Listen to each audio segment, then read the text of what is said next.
everybody, it's me, Mirusia. Thank you so much for joining me tonight and today, wherever you are in the world, for my wonderful live chat with Carla Maffioletti. I'm so excited to be welcoming Carla Maffioletti to this chat in a few minutes. We're going to speak live. She's over in the Netherlands and I'm here down under in Australia. I can see some of you are all joining the chat now, so thank you so much. I'll just allow a few more people to join.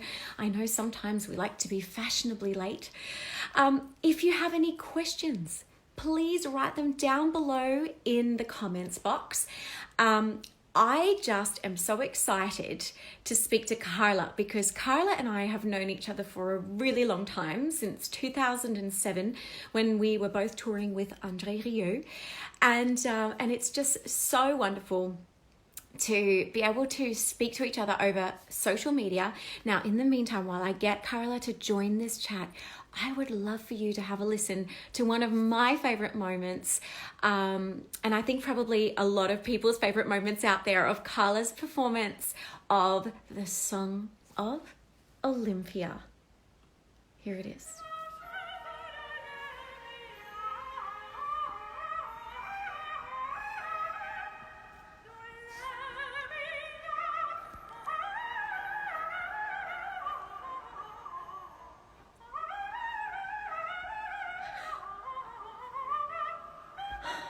Amazing.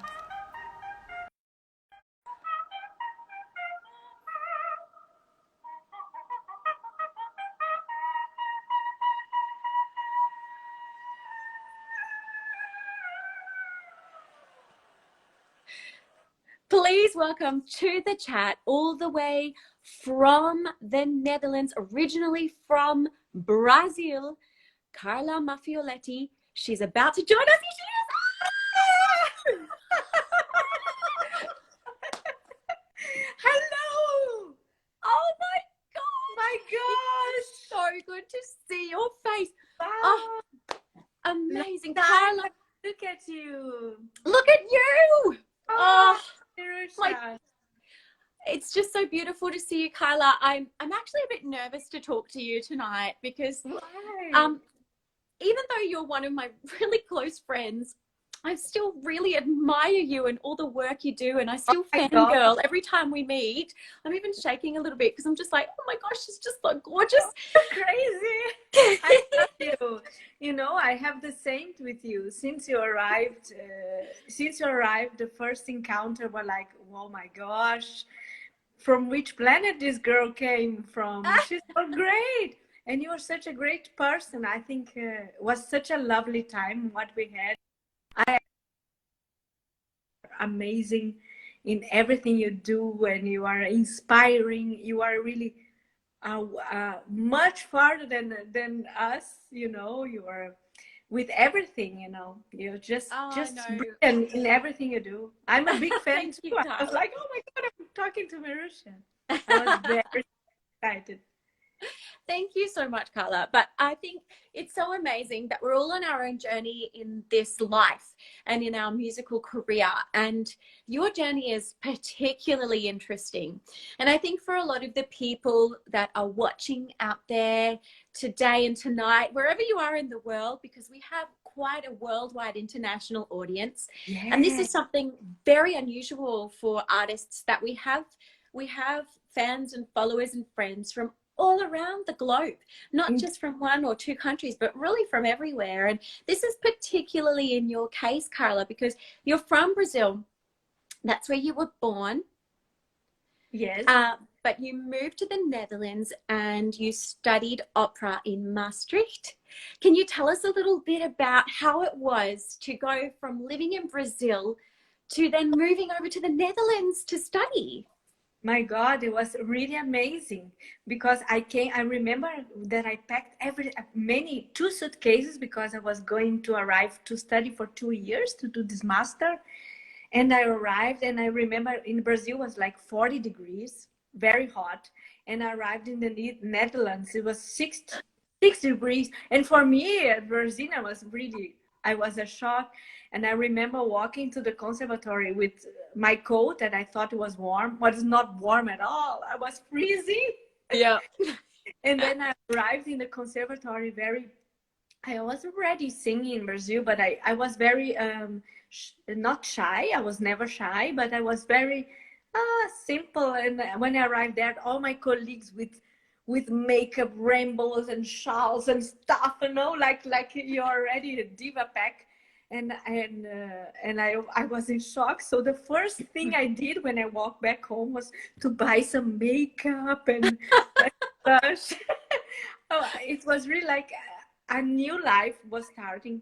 And of course, the friends, they are wonderful, lots of friendship, but it was really a new adventure. And when I arrived in the conservatorium, and I was walking in Maastricht, you lived in Maastricht. For me, it was, oh my God, this is wonderful. I was really, what a life.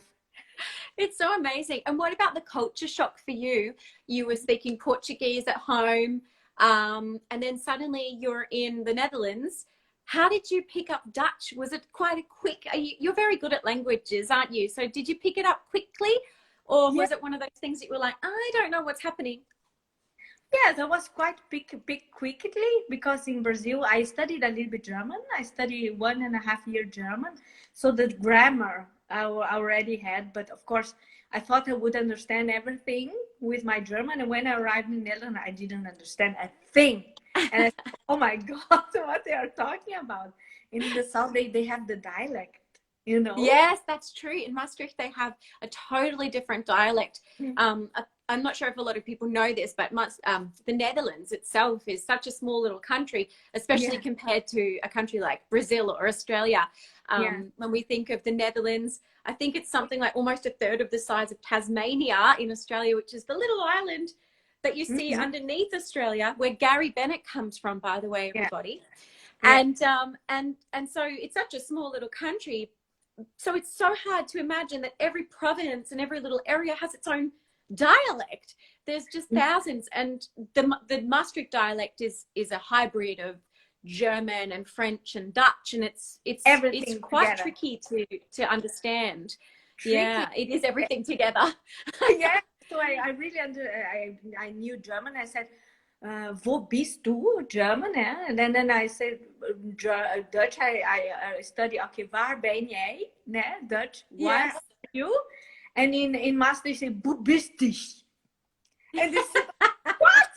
What the hell? It's like you're learning a third language, another language. Yes. Absolutely. Yeah. So you have to, you speak Dutch, but when you are there, you have to speak the Limburg or understand the Limburg. Totally. And it's a totally. Oh my. Yeah.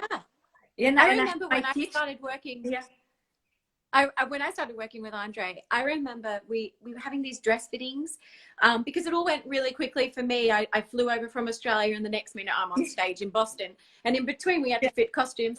And I remember that we had a whole costume department. I was just thrown into this mix, and I was like, who are all these people? And they're all speaking Maastricht dialect at me. And I'm like, I don't know what you're saying, but cool.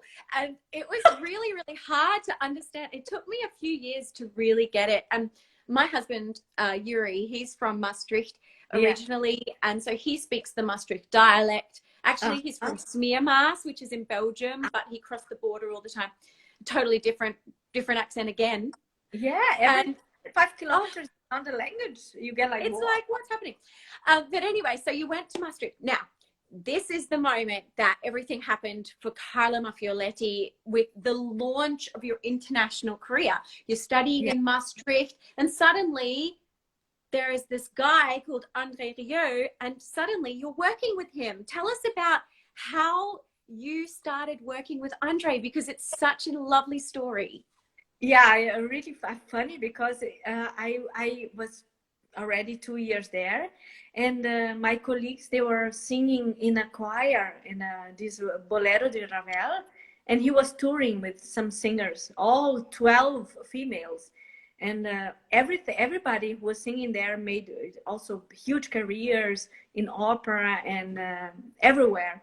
So we were studying and making gigs. They were studying making gigs with him, and suddenly he needed a high voice, and very high voice. So like, and and the colleague said, "Oh, we know somebody," and then they called me.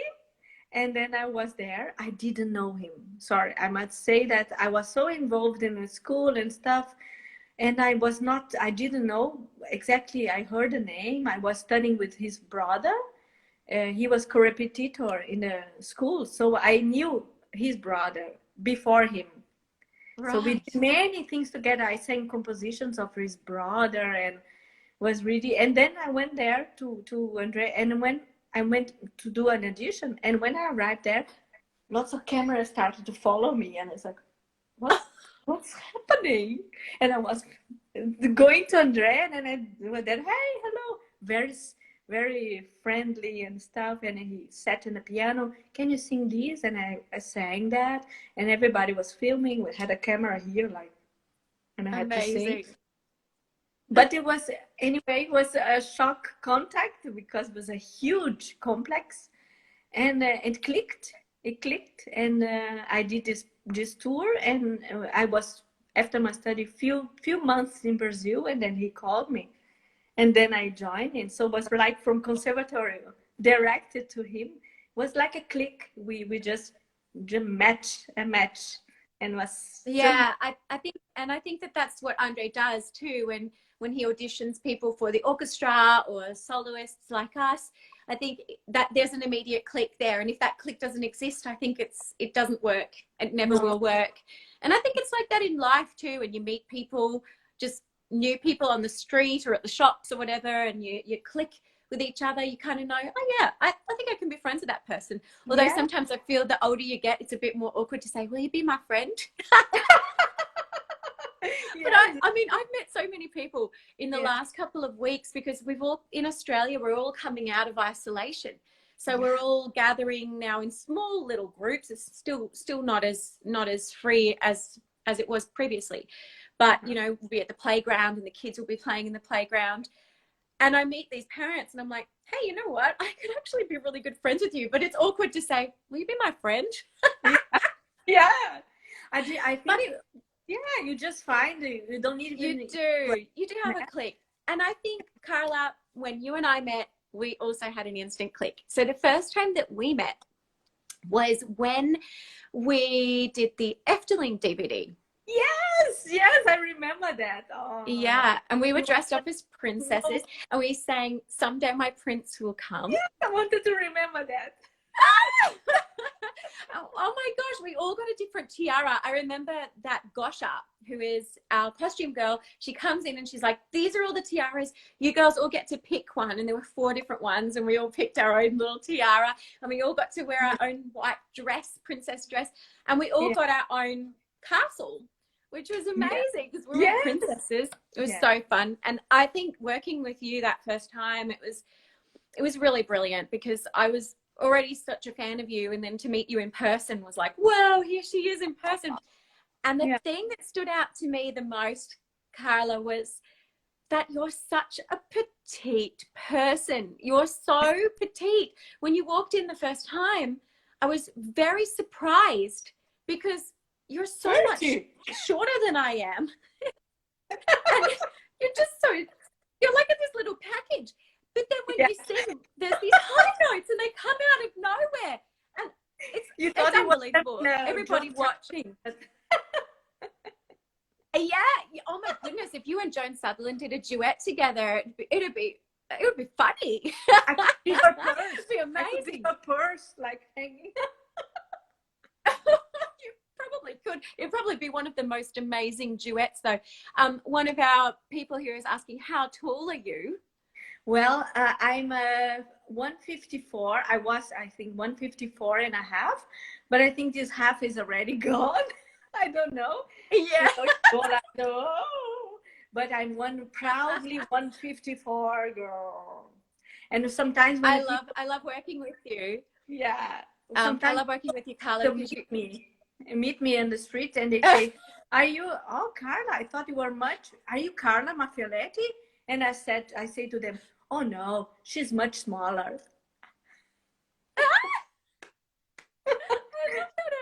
You're so funny.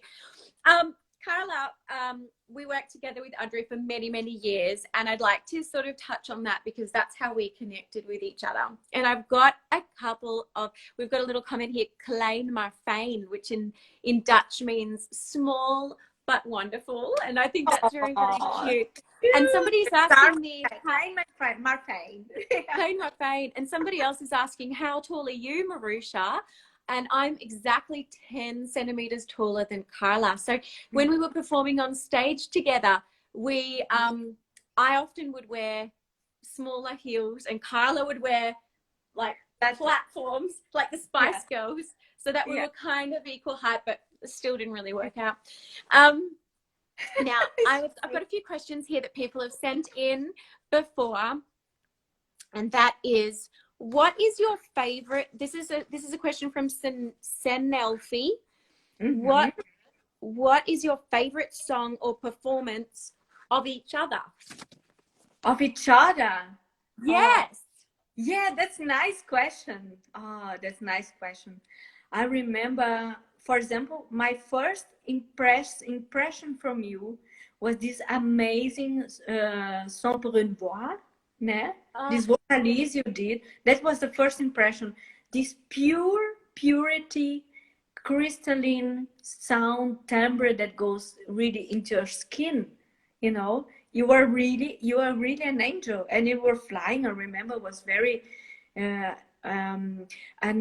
quite dangerous because you could stay only 15 minutes on the air, and you had to come down because of your leg circulation. Yeah.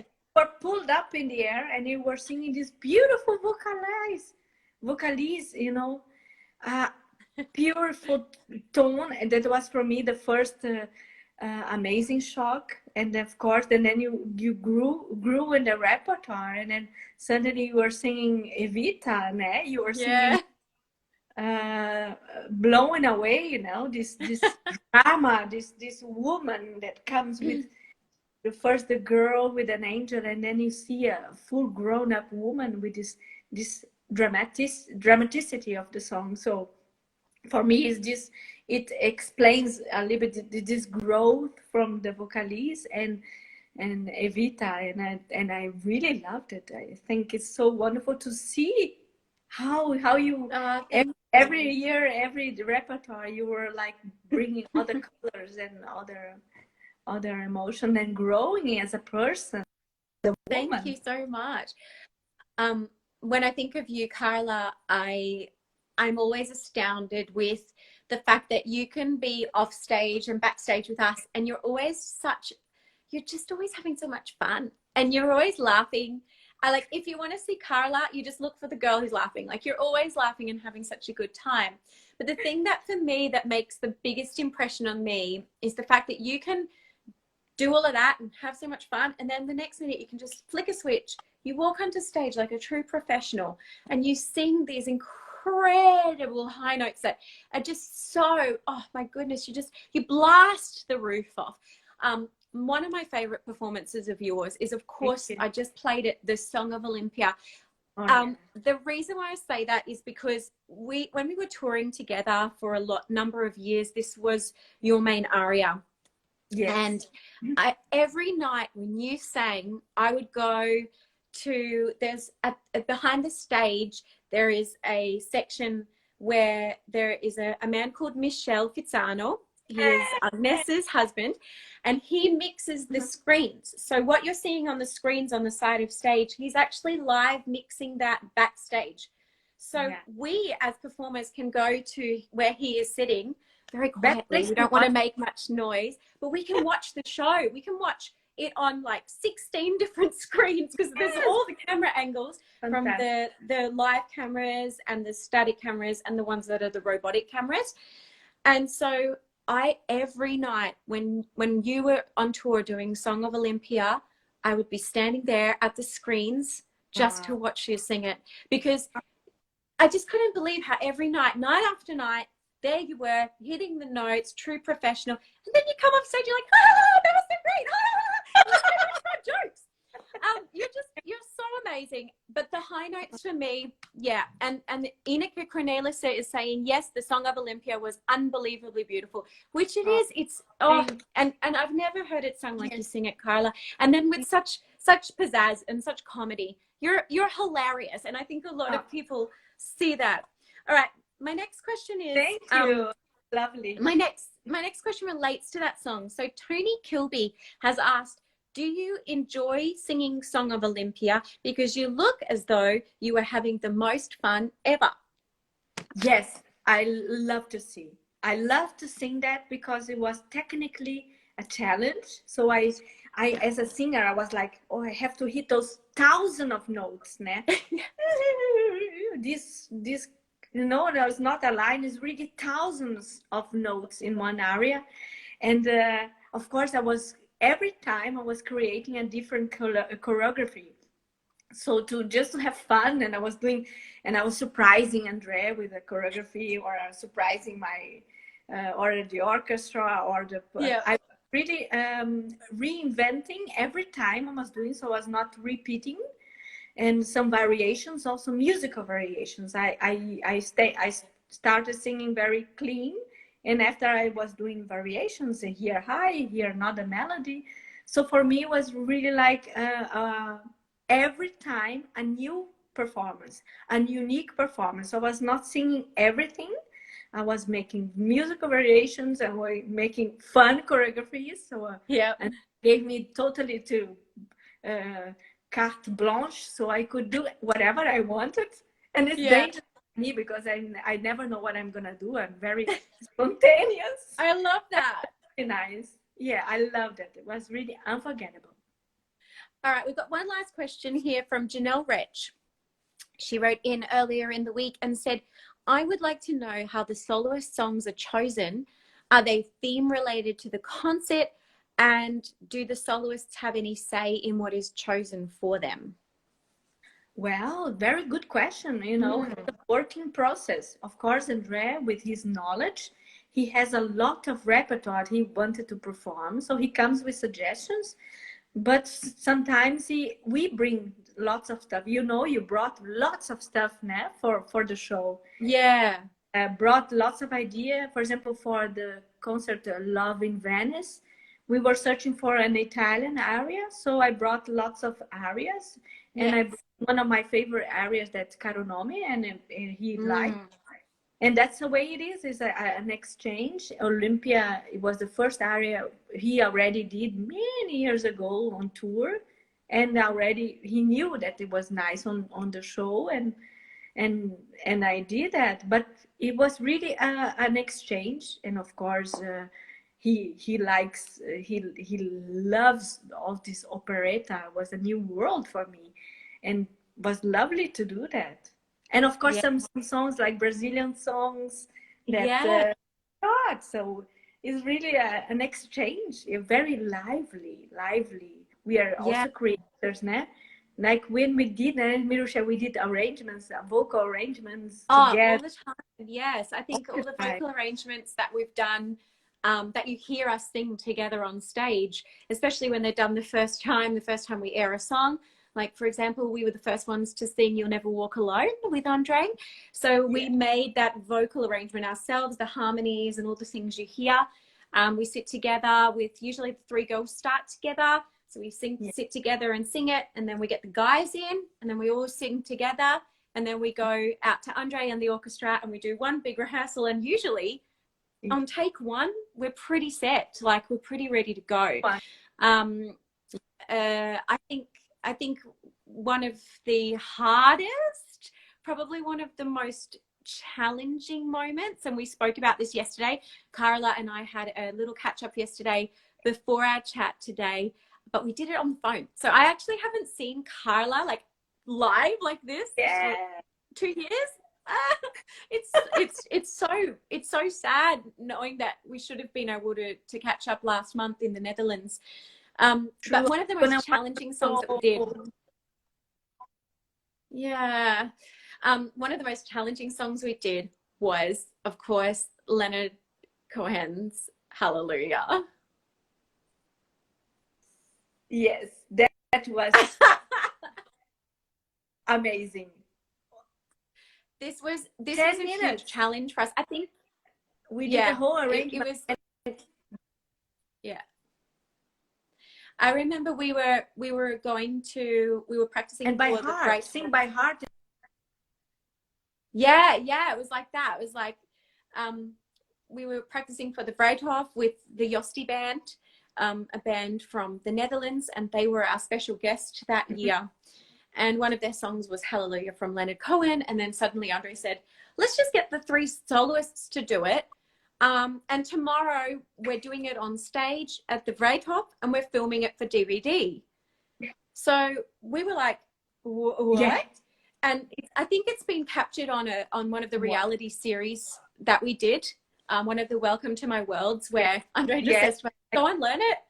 And the next day we performed it. So I've never known Carla to be nervous. You're not a nervous performer. Neither is Carmen, neither am I. Like, we just get up, we just do our thing because we practice, we know what we're doing. But this performance, and it's on the DVD. You can see it also on YouTube if you look it up. It's the 3 of us, Carla, Carmen, and myself, and we're singing Hallelujah. And it was the first time Andre had ever performed the song. And we are looking in each other's eyes. Like, I won't ever forget the moment that we were just standing there in sort of like a semicircle, and we were just like looking in each other's eyes, like staring, like, what are the words? It was just a lot. It was a lot to do. We are doing that. Yeah. I remember us holding our hands together, giving each other strength. Now, because one thing that is very important is that we were very good colleagues, very good friends, and we supported each other. Everybody, I watched also your areas. Everybody watched each other. Everybody gave each other the strength and the earth, and you can do it, girl. We are here together.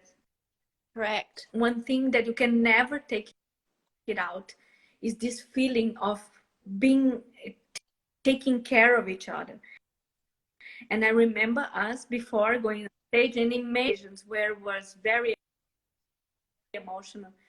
We were holding hands and really concentration and giving ourselves strength. And in the end, when we came out, it was really like almost crying of this immense achievement of in this short period of time, in this emotional piece. With that is already them play on stage with professionals at it all, and a moment, this heart warm feeling of colleagues and friends doing things together is really unprecedented. It's so like a gift, nah? It is a gift. I think we're having a bit of a connection problem where I'm seeing you and then I'm hearing you afterwards. So excuse us out there if we're a little bit disjointed. You've got a little circle going on your face, so I'm just a bit worried that we're losing you. Can everybody else see Carla? Oh, there you are. You're back. You've got your glasses on now. I've got a little segment that I've been doing in my Instagram lives, and it's called A Walk Down Memory Lane with Mirusia.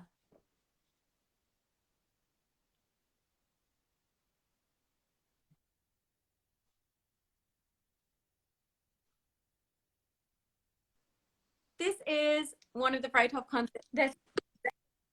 It was so much fun. Yes, I love this one. All right, next one.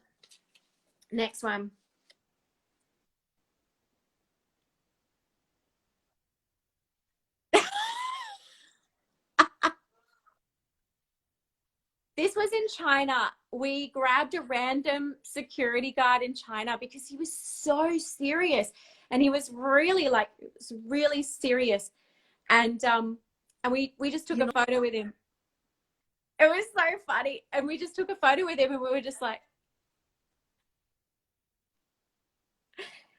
Is anybody else having a connection problem with Carla right now?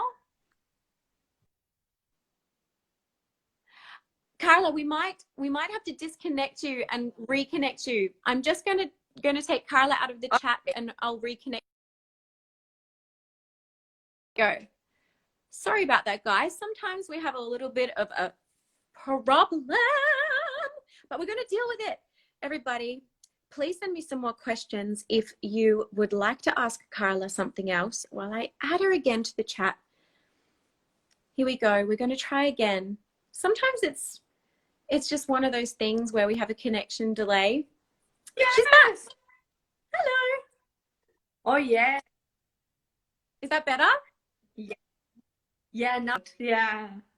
Yeah, I'm there. All right, fantastic. All right, now on to the next photo. This one was taken in Phoenix, Arizona in 2000. I want to tell, Phoenix was there. Oh my, Libiamo. I love this moment because we drank the champagne in the end. Yes. It was the end of the concert and then we could drink, finally drink the best champagne ever. And then we were drinking like a reward, né? Yeah, it was always really fun.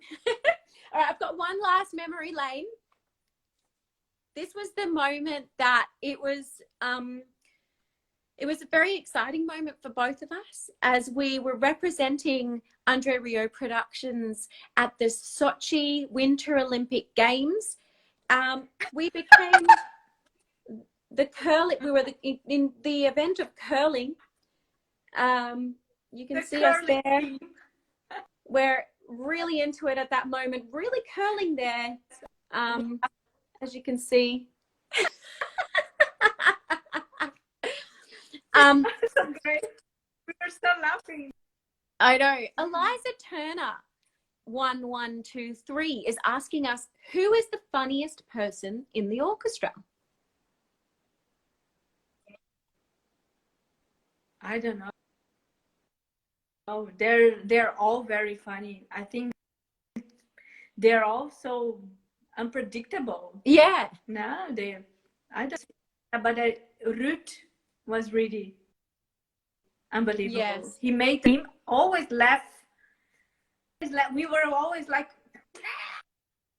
I know. He was so funny. I mean, breaks my heart. Yes, absolutely. I think it's not about that, but he was really somebody that was really making us. Totally. Yeah. I think for us in the orchestra, I think when we lost Root on tour, I think this was a very, very sad moment for everybody in their life. I don't like to talk about it much because I'm really still emotionally not over it. But I think of all the people in the orchestra. When I think back of my memories working full time with Andre around the world, I think Root was the one that made us laugh the most, definitely. Now, I want to remind you of a special memory that we have. And this is really funny because I remember when we were touring around the world, and Gosha is our costume lady. We've spoken about her a few times, and you've probably seen her on the DVDs or on the reality TV show that we film, everybody watching at home. And Gosha has these cases. We've all got a little flight case that we put our personal belongings in. It's like a little mini suitcase where we put our belongings in. But because we're divas, we also have another separate bag of stuff because we can't fit everything in such a miniature suitcase, right? No. And this bag is in German, it's called a Tüte. So every night, Gosha says to us, "Alles in die Tüte! Alles in die Tüte! Put everything in the bag." But it's kind of a hybrid of Dutch and German, and that's what makes it so funny. Now, Carla sneakily recorded Gosha saying "Alles in die Tüte" and made a dance remix of it. And we were all playing it all the time on tour. It was hilarious. This dance remix I'll never forget. Ah, listen to Tutor.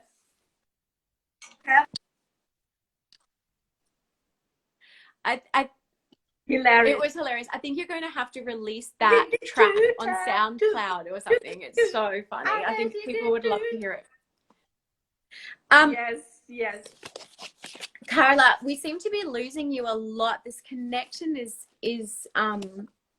it's messy. I think something's going on in the world, and the internet is super duper slow. And I'm not sure if it's your connection or mine. Yeah, super. Something's going on with our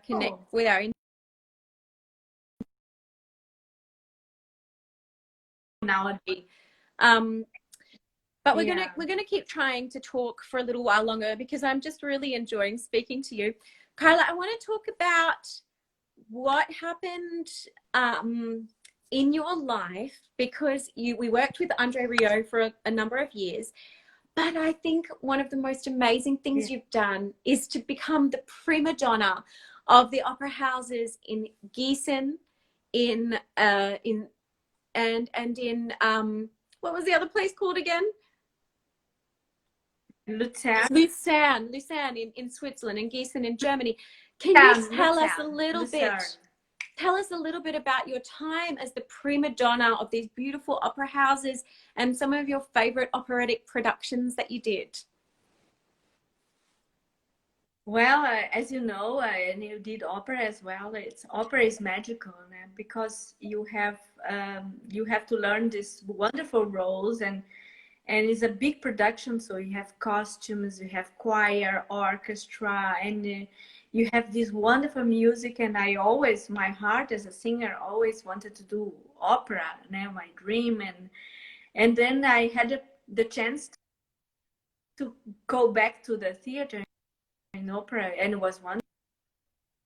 I mean, I sang the best roles ever. Olympia, the doll, in the opera, because it's actually a role that's played in the opera.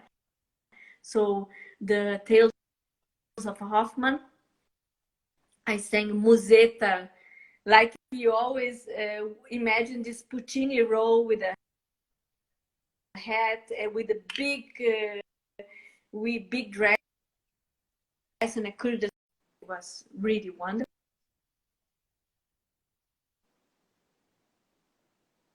Backstage and with the costumes, colleagues, and I loved it.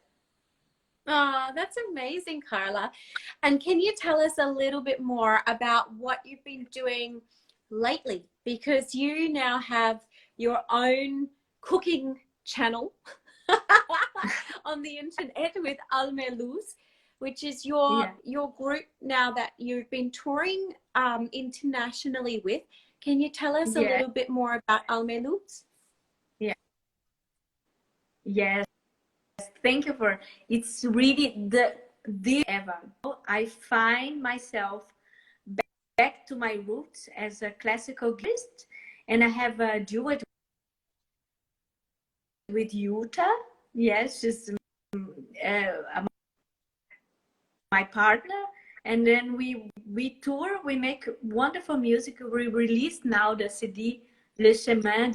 They are all original arrangements made by me. So I'm also arranging the duet, and it's wonderful. The most beautiful songs what we like, and make guitar and voice to guitar, and it's one of the most beautiful projects that I have. I'm so happy to make music together, to create music, and to travel and show all over the world.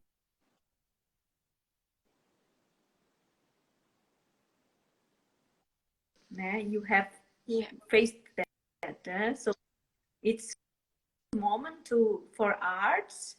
So we created a platform. It's called Spia Live, and we are doing concerts at home here. Wonderful, online, so people can can watch many kinds of repertoire. So at this present moment, we are planning the second concert of our series of concerts, and all together and all from home, with all the love and the heart, and connecting through the whole world. That's the whole positive of this internet. Like we are talking now, you are in Australia, I'm in Holland. So that's it, and that's my newest and dearest project. We have a CD, have a website, almalutes.com. It's so wonderful. Now we are planning the second CD, and it's the greatest project ever. I feel so happy with it. Oh, that's so beautiful. I love that. And I love that you're so happy and that you're just glowing, Carla. Like you can just see how happy you are. And I think when you follow your heart and you do what you really love, I think that's the most important thing. And I can see that you're doing that. I love to listen to your records. I listen often online.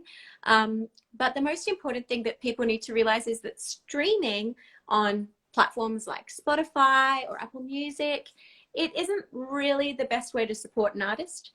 In fact, I think that we receive 0.03 cents per stream, which is nothing. So the best way to support an artist is to actually buy our music, download the music off iTunes, or buy it from buy it from our website in a physical way, or from a CD shop.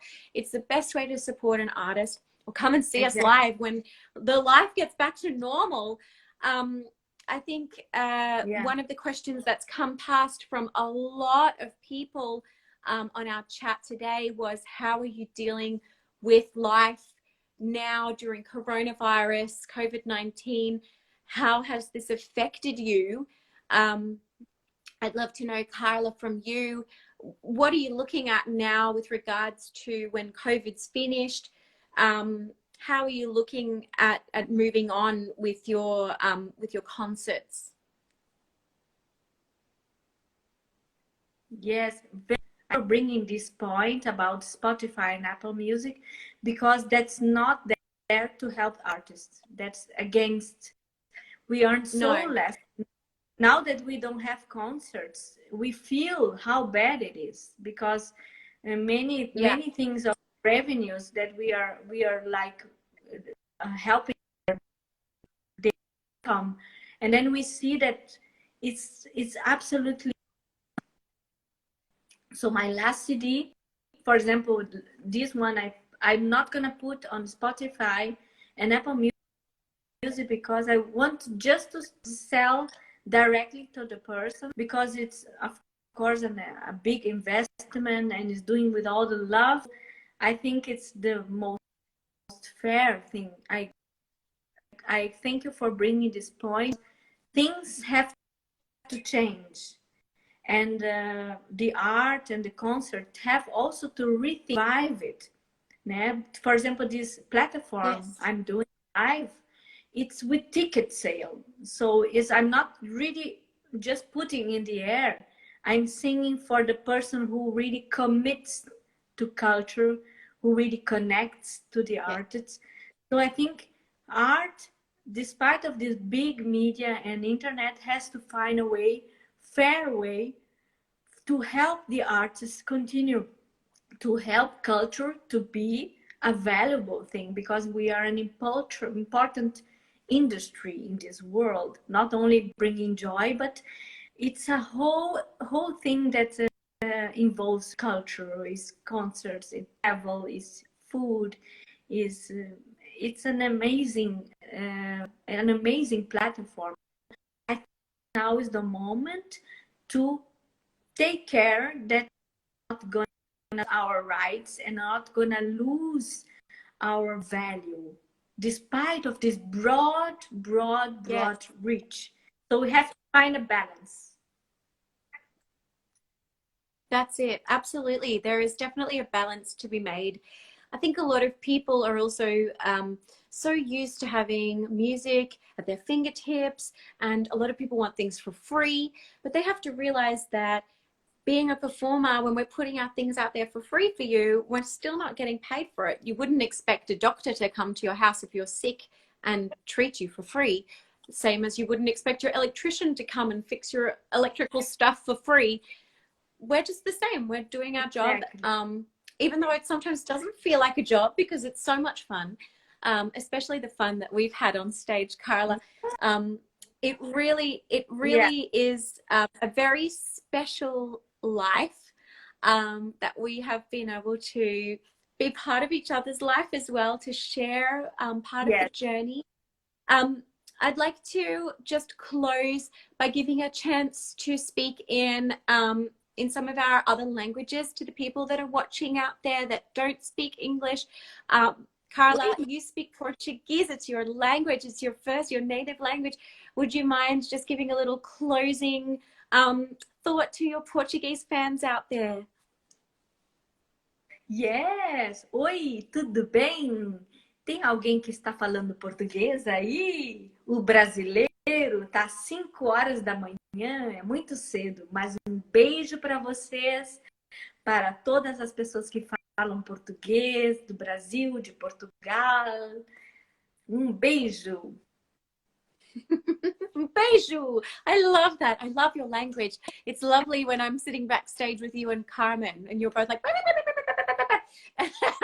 and I'm just like, I don't know what you're saying, but it sounds like poetry. We gaan ook nu eventjes verder in Nederlands voor de Nederlanders die daar allemaal aan het luisteren zijn. Dankjewel dat jullie hebben gekeken naar onze Instagram live chat. Het is zo leuk dat wij ook allemaal Nederlands kunnen praten. Carla en ik, wij geven natuurlijk heel veel concerten in Nederland in 2021. En we kijken er naar uit om jullie daar ook te zien. Carla, heb je nog iets te zeggen in Nederlands? I love your Dutch, by the way. It's very beautiful.